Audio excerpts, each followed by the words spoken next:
Have you ever really stopped to think about your calendar? You know, that grid of days and weeks that basically runs our lives? It feels so solid, so permanent. But what if I told you it's hiding a secret? A tiny little glitch that takes some seriously clever cosmic math to fix. Let's pull back the curtain on this one. So it all starts with a question that sounds almost silly, right? What even is a year? We celebrate it, we make resolutions for it, but what are we actually measuring? And on the surface, the answer is a piece of cake. It's one lap for the Earth to go all the way around the sun. It's the neat and tidy answer we all learned in school. Except, well, the universe doesn't really do neat and tidy. See, here's the thing. Our planet's big trip around the sun doesn't line up perfectly with our 24-hour days. And this creates a tiny, almost unnoticeable little mismatch. But it's a mismatch that, if you ignore it, would eventually send our seasons into total chaos. Okay, so let's get into the first layer of this problem. We can call it the 6-hour glitch. And it is the main reason our calendar needs, let's say, a regular software update. Here's the core of it. A solar year, the actual time it takes to orbit the sun, isn't a clean 365 days. Not even close. It's actually more like 365 and a quarter days. Or, to put it another way, it's about 365 days and 6 hours long. So get this. Every time we tear off that December page and start a new year on January 1st, we're actually jumping the gun. We're starting our new year about 6 hours before the Earth has even finished its journey. And yeah, that might not sound like much, but those hours, they add up.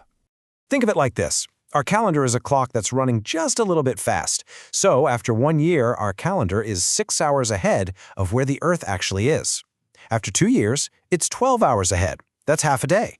And by the time we get to year 4, we've raced ahead by a full 24 hours. We're celebrating a brand new day when, cosmically speaking, the last year isn't even over yet. Now, if we just let this keep happening, our seasons would start to drift. I'm talking, in a few centuries, you'd be having summer barbecues in December. To stop that from happening, humanity came up with a very, very clever solution. And this is it, the big one we all know. Every 4 years, we just let that 24-hour error build up, and then, bada bing, we just slide an extra day into the calendar, February 29th, and that lets the Earth catch up. That's our leap day, and it's the only thing keeping our seasons locked in to the right months. So there you have it.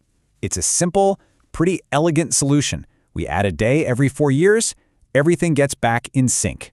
The calendar is fixed, story over. Right? Yeah, not quite. The universe is just never that simple. And that Bryant fix of ours, it was based on a tiny oversimplification, which, you guessed it, created a whole new, much more subtle problem. This little overcorrection leads to something we can call the century size problem. And this is where our timekeeping has to get even more precise. Okay, so here's the tiny detail that changes everything. That little bit of leftover time, it's not exactly 6 hours. Of course it isn't. It's actually a little less, about 11 minutes and 14 seconds less. So by rounding up to a full 6 hours for our leap year math, we're actually overcorrecting just a tiny bit every 4 years. And that little 11-minute overcorrection each year, it feels like nothing.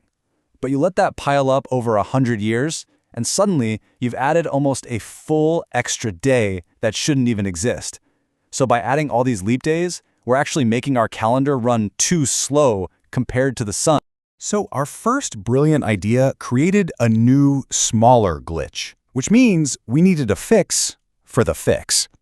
And this next rule is honestly a masterstroke of thinking way, way ahead. To solve this, they created the century rule. To make up for adding too many leap days, we simply skip one every now and then. So a year that's divisible by 100, like 1900, or the upcoming 2100, is not a leap year, even though it's divisible by 4. This one move gets rid of that extra day we built up and pulls the whole calendar back into alignment. So what we have is this incredible system of checks and balances. The 4-year rule comes in with a sledgehammer and fixes the big, obvious 6-hour gap. Then the century rule comes in with a scalpel and fine-tunes that fix, correcting for the tiny 11-minute error. It's this 2-part solution just to keep time straight. But why is all of this so complicated? Well, it's because the two main things that govern our sense of time, the Earth spinning on its axis, giving us a day, and the Earth orbiting the sun, giving us a year, are two completely unrelated cosmic events. There's no law of physics that says an orbit has to take a perfect whole number of spins. And that right there is the real challenge. All of these rules, the leap years, the century exceptions, it's just us trying to shoehorn these two independent cycles into the neat little grid on our wall. We're trying to fit a round peg into a square hole, and all these clever rules are just how we make it work for our day-to-day